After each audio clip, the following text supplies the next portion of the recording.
Hey guys, today I'll show you how you can send large photos in Gmail using a PC. So let's get started. Normally, Gmail allows attachments up to 25 megabytes. So if your photo is larger than that, you need to upload it to Google Drive and then attach it from there. First, open your browser on your computer and go to Google Drive website.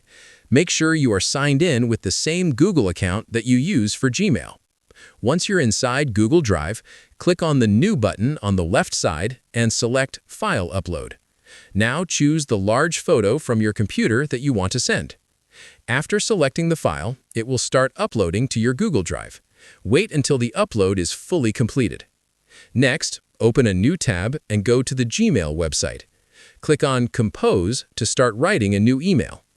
In the email window, click on the Google Drive icon at the bottom of the message box.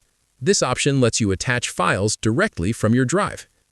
After that, select the photo you just uploaded from your drive and click Insert. The file will now be added to your email as a drive attachment.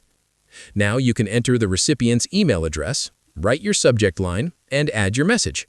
Once everything is ready, click the Send button. That's how you can easily send large photos in Gmail using a PC, even if the file size is bigger than the normal attachment limit. That's it. I'll be back with more in the next video.